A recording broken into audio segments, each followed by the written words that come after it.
So picture this. You step onto the bridge of a massive, modern commercial ship. You are instantly surrounded by this dazzling array of technology. We're talking sophisticated radar, automatic radar plotting aids, electronic chart display systems, GPS, AIS, the whole shebang. Honestly, it feels a bit like you're piloting a spaceship. But here is a really sobering truth. All that incredible equipment, it doesn't actually avoid collisions. It just helps with collision avoidance. At the end of the day, the ultimate responsibility falls squarely on the human being standing on that bridge. Okay, let's dive into this. The number of collisions at sea and the sheer cost of them, both financially and in terms of human life, has been climbing in recent years. And you know what the single most common factor is across the board? Human error. It's almost always human error. It really all comes down to the international regulations for preventing collisions at sea, or as we know them, the COLREGs. As the Honorable Mr. Justice Nigel Tier so perfectly put it, what avoids collisions is compliance with the COLREGs. It literally is that simple. If the regulations are followed to the absolute letter, collisions just shouldn't happen. Here's a quick roadmap for our explainer today. We'll cover 1. The watchkeeper's ultimate duty, 2. Steering and sailing fundamentals, 3. Decoding lights and shapes, 4. Mastering sound and light signals, 5. Navigating restricted visibility, and finally, 6. Broader compliance regarding air pollution. Let's start with Section 1, the watchkeeper's ultimate duty. Before we even think about getting into complex maneuvers, we have to lock down the absolute foundational rules of the road. And what's really interesting about this is how strictly Rule 5 mandates the human element. The rule dictates that every vessel must, at all times, maintain a proper lookout by sight and hearing. Yeah, you have a dozen screens lighting up, but your own eyes and ears are completely mandatory. You have to use all available means to make a full appraisal of the situation. Plus, you're bound by Rule 2, which basically says you have to use common sense and the ordinary practice of seamen. You can only depart from the rules to avoid an immediate danger. Because, well, in almost every situation, following the rules is exactly what keeps you out of danger in the first place. Moving on to Section 2, Steering and Sailing Fundamentals. When vessels are actually in sight of one another during the daytime, we have a very strict if-then scenario that governs exactly who does what. On the giveaway side, Rule 16 dictates you must take early and substantial action to keep well clear. Don't wait around. But then on the other side, Rule 17 tells us about the stand-on vessel. If that's you, you must keep your course and speed. However, and this is a massive however, you are never completely off the hook.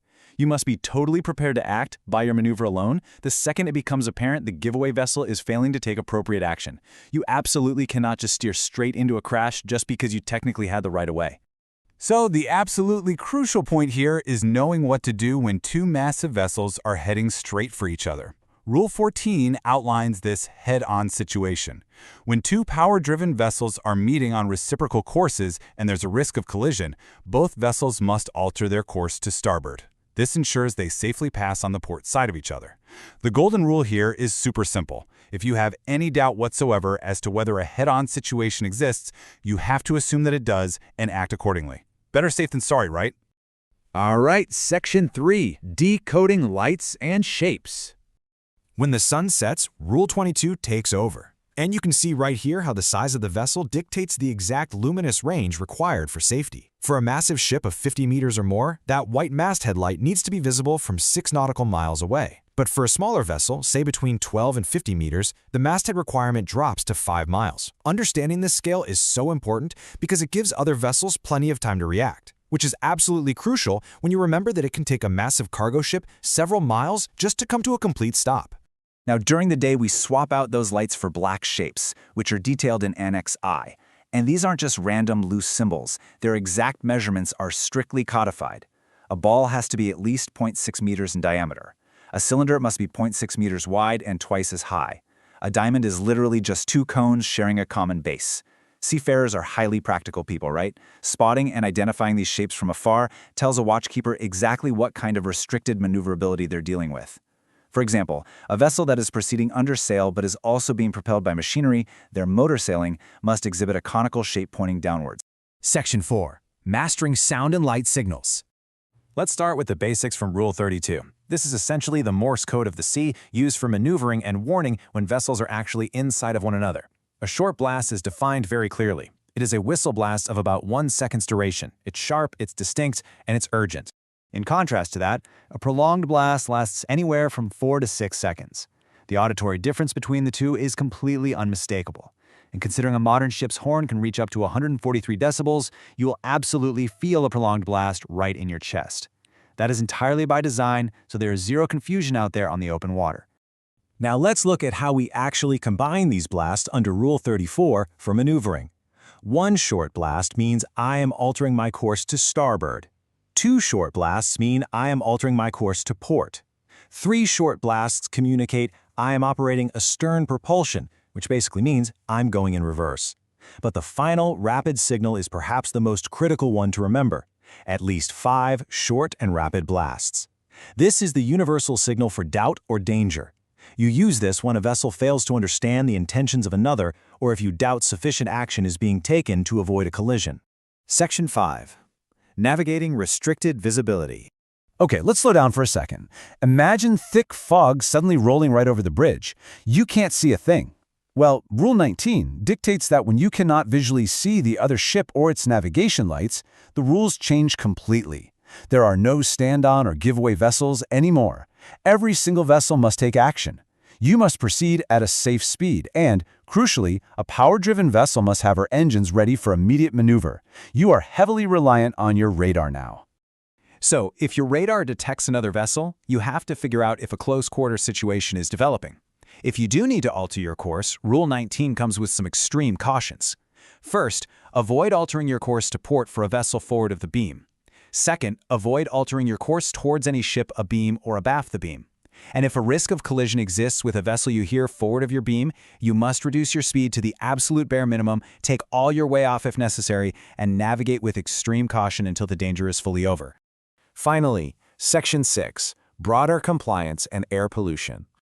We have covered physical collisions, but the modern envelope of seafaring goes quite a bit further these days. Avoiding other ships just isn't enough anymore. We also have to avoid polluting the air.